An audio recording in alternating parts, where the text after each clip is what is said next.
Très chers frères et sœurs en Christ, bonsoir et bienvenue une fois de plus dans le cadre de cette semaine de prière qui a commencé depuis le 7 novembre. Nous sommes bien évidemment arrivés au terme, sinon à la dernière soirée de notre semaine de prière, et j'ose croire que par la grâce de Dieu, le Seigneur a parlé à vos cœurs tout au long de cette semaine de prière qui avait pour titre principal le chemin du retour. Ce soir, nous avons notre dernier orateur qui n'est autre que le pasteur Ghislain Ibwanga qui partagera avec nous le thème qui a pour titre « Vivre au temps de la fin ».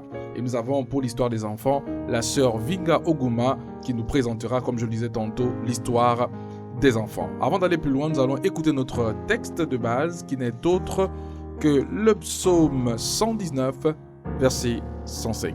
Ta parole est une lampe à mes pieds et une lumière sur mon sentier. Oui, ta parole est une lampe à nos pieds, une lumière sur notre sentier. Nous espérons que la parole de Dieu l'a été pour vous tout au long de cette semaine de prière.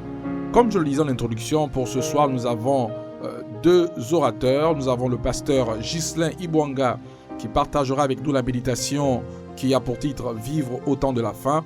Et nous avons la sœur Vinga Oguma qui partagera avec nous l'histoire des enfants qui a pour titre « Il reviendra ».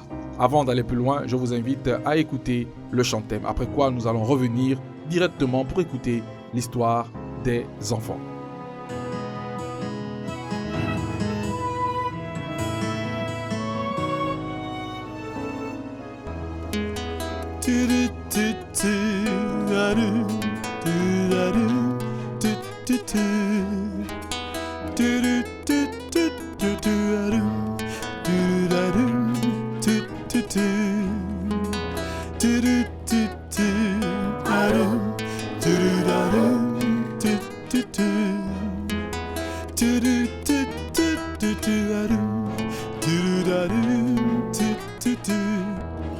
Oui, je m'en irai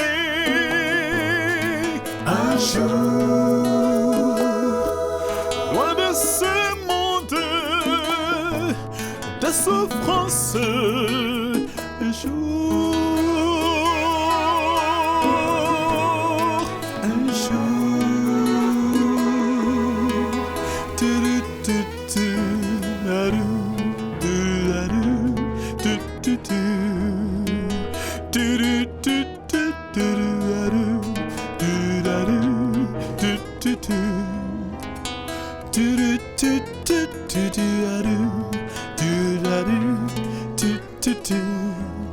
de ce monde plein de souffrance, de ce monde plein d'hypocrisie, oui, je m'en irai un jour. Bonsoir sœur Grâce. Bonsoir pasteur. Nous écoutons l'histoire des enfants. Bonsoir les enfants, j'espère que vous allez bien. Alors ce soir, comme titre, nous avons « Il reviendra ». Soyez attentifs. Maman, Carlos m'a dit que son grand-père est très malade. Le médecin pense qu'il ne vivra pas plus de 2 jours, dit Polo avec tristesse. Oui mon chéri, la mort est une chose terrible, dit doucement maman. C'est triste de perdre quelqu'un que l'on aime. Maman, chaque fois que Carlos et Belen me parlent de leur grand-père, ils pleurent beaucoup, explique Polo à sa mère. Ne sois pas aussi triste, tu sais, il y a de l'espoir pour nous tous, s'exclamant maman. Dis-le à tes amis.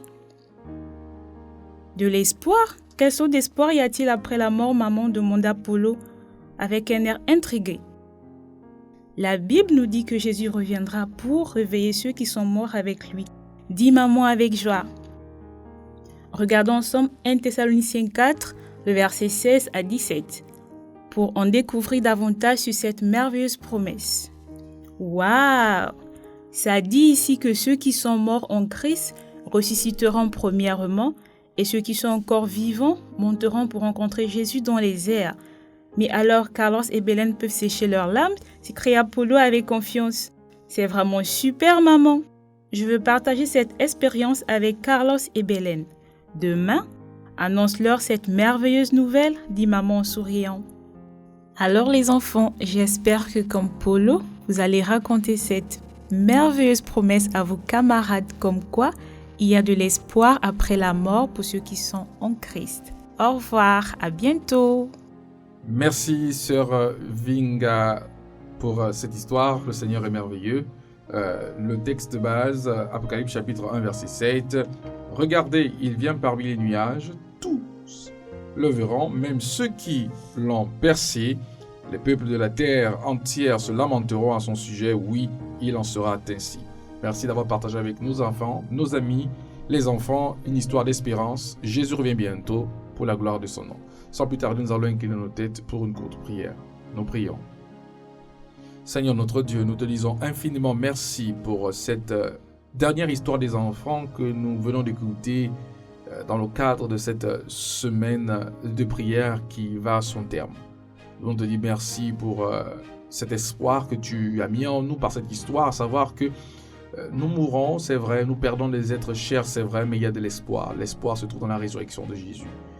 Bénis nos amis, les enfants qui ont écouté cette histoire et impacte leur vie de cette histoire au nom de Jésus. Alors que nous allons maintenant écouter la méditation de ce soir, nous te prions de nous assister et de parler à nos cœurs au nom de Jésus-Christ. Amen. La méditation de ce soir nous est présentée par le pasteur Ghislain Ibwanga et le titre de cette méditation est « Vivre au temps de la fin ». Ta parole est une lampe à mes pieds et une lumière sur mon sentier. Bonsoir, bien-aimés dans l'amour du Christ, que la grâce de notre Seigneur Jésus-Christ soit avec vous. Nous voici au terme de notre semaine de prière qui avait pour thème général « Fidélité dans le mode de vie chrétien ». Nous terminons avec le sujet qui a pour titre « Vivre au temps de la fin ». Nous allons parler du mode de vie chrétien et les événements des derniers jours. Je vous invite d'abord à une prière. Notre Père qui es aux cieux, nous te bénissons et te rendons grâce pour le privilège que tu nous donnes encore de pouvoir t'écouter nous parler. Permets que ton Esprit Saint s'empare de chacun de nous et nous dispose à l'écoute de ta parole et bénis tes enfants en retour. En Jésus-Christ, notre Sauveur et Seigneur, nous te prions. Amen.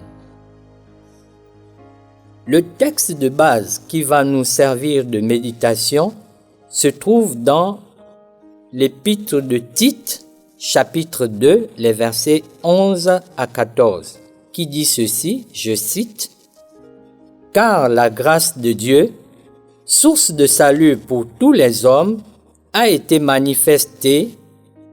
Elle nous enseigne à renoncer à l'impiété et aux convoitises mondaines et à vivre dans le siècle présent selon la sagesse, la justice et la piété, en attendant la bienheureuse espérance et la manifestation de la gloire du grand Dieu et de notre Sauveur Jésus-Christ, qui s'est donné lui-même pour nous, afin de nous racheter de toute iniquité et de se faire un peuple qui lui appartienne, purifié par lui et zélé pour les bonnes œuvres.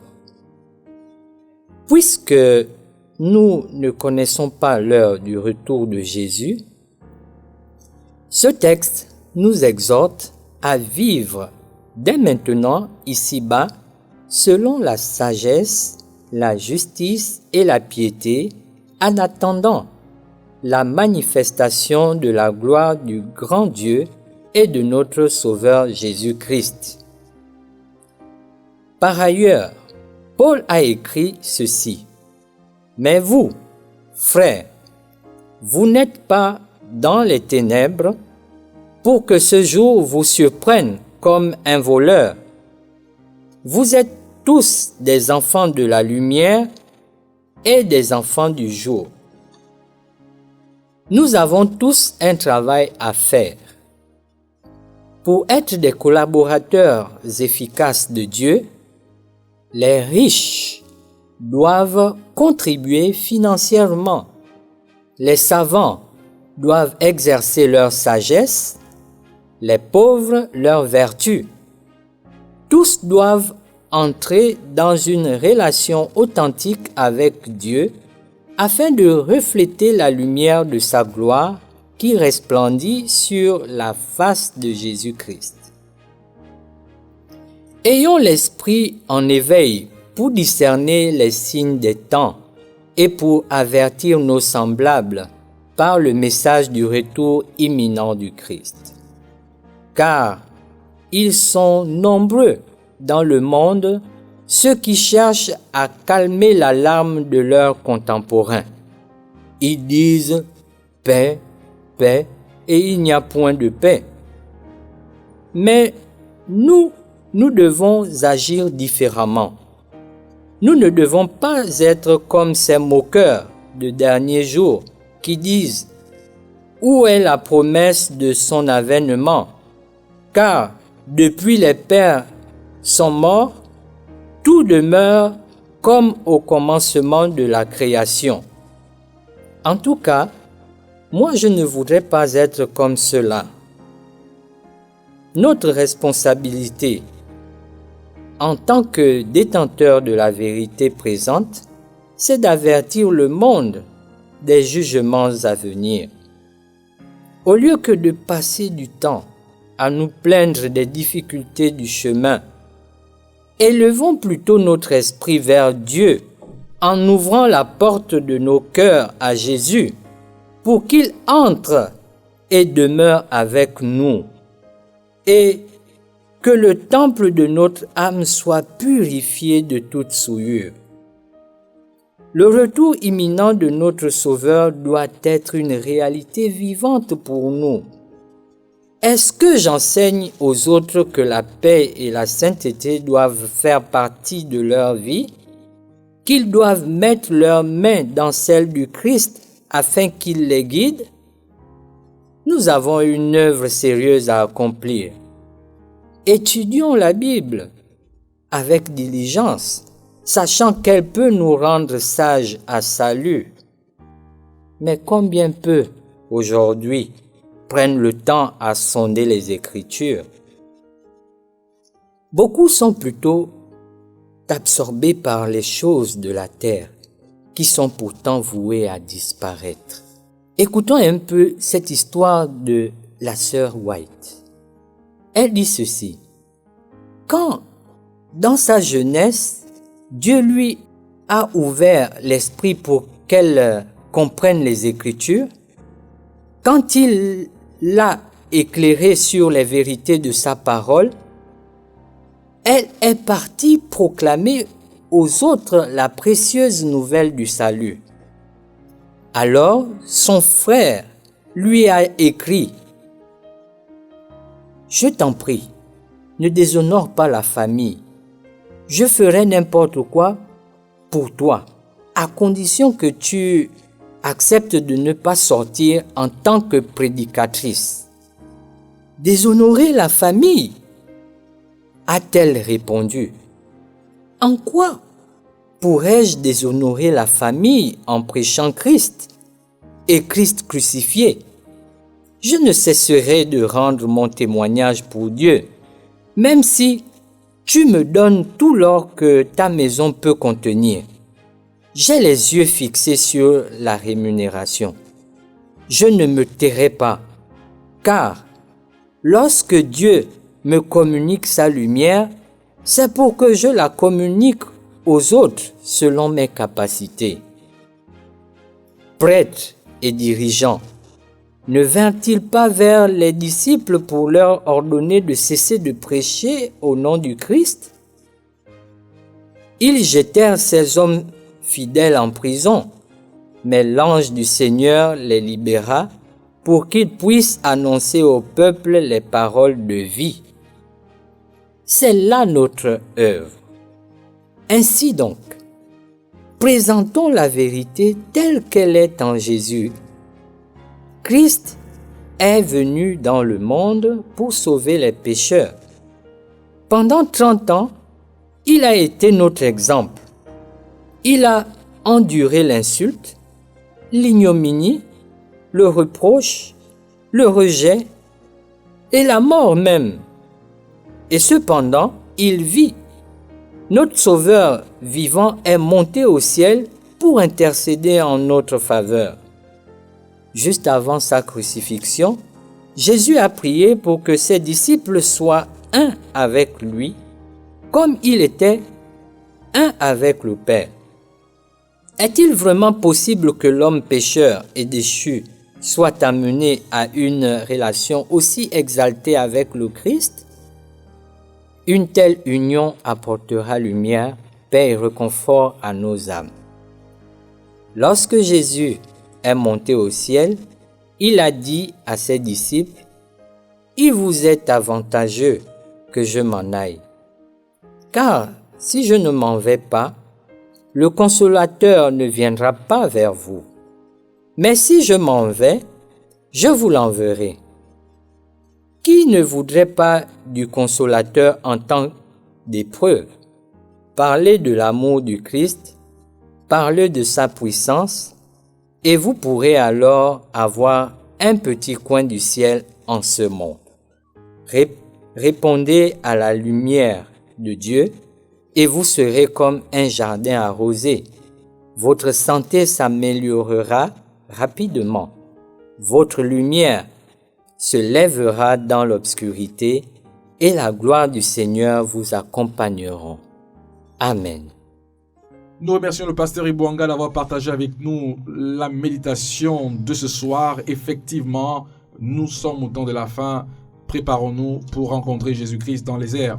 Nous voulons rendre grâce à Dieu qui nous a permis pendant ces jours ou chaque soir de partager ensemble la parole de Dieu autour de la semaine de prière qui avait pour titre le chemin du retour. Nous remercions tous les pasteurs qui ont partagé la méditation avec nous. Nous remercions toutes nos sœurs qui ont partagé avec nous l'histoire des enfants et nous croyons que vous avez aimé ce programme et que le Seigneur vous a béni pendant cette semaine de prière. Je suis le pasteur Tony Oguma, votre coordinateur durant cette semaine de prière qui s'achève aujourd'hui.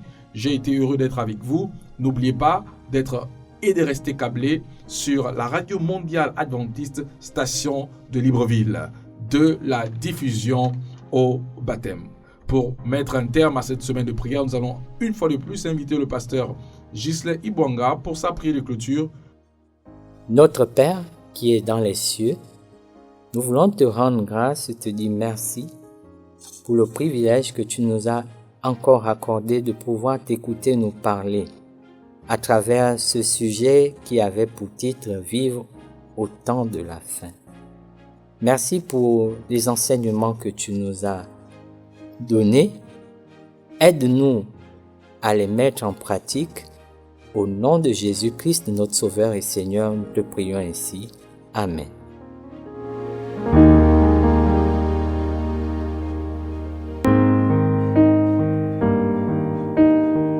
N'oubliez pas de nous suivre sur nos pages Facebook Radio Mondiale Adventiste Station de Libreville. Vous pourrez, n'est-ce pas, sur cette page retrouver nos programmes à venir. Que Dieu vous bénisse. Je vous dis à bientôt pour une prochaine semaine de prière. Au revoir.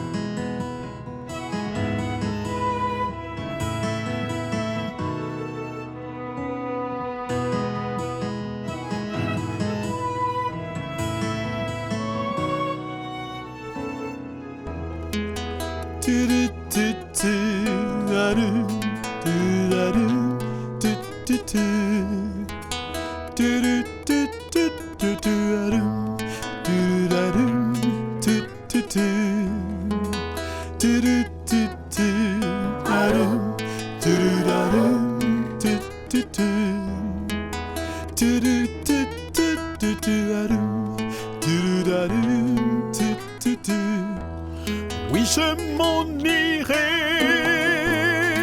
un jour, loin de ce monde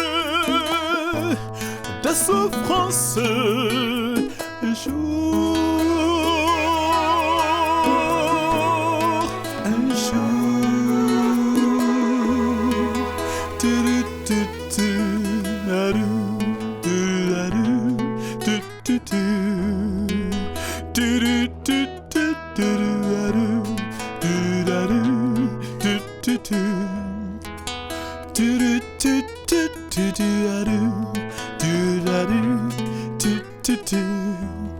de ce monde plein de souffrances,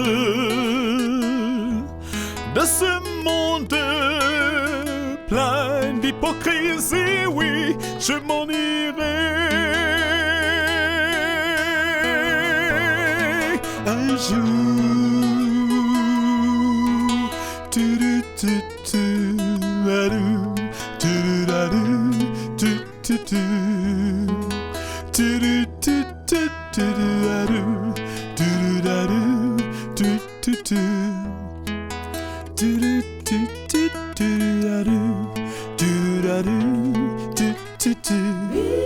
Oui, je m'en irai loin de ce monde de pleurs.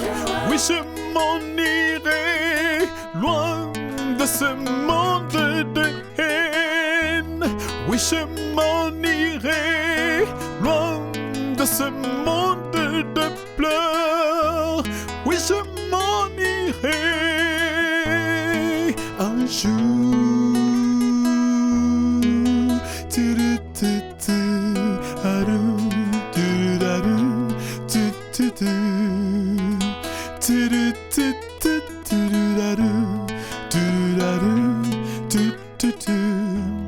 Ma famille a été brisée par ce monde de haine.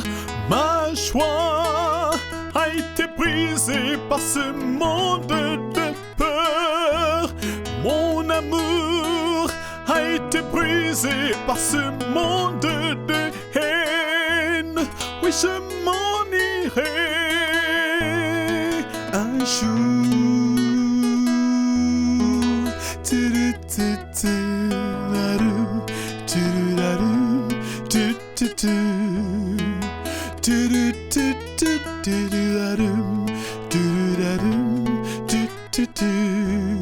Oui, je m'en irai loin de ce monde de pleurs.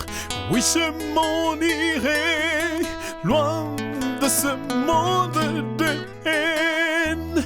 Oui, je m'en irai loin de ce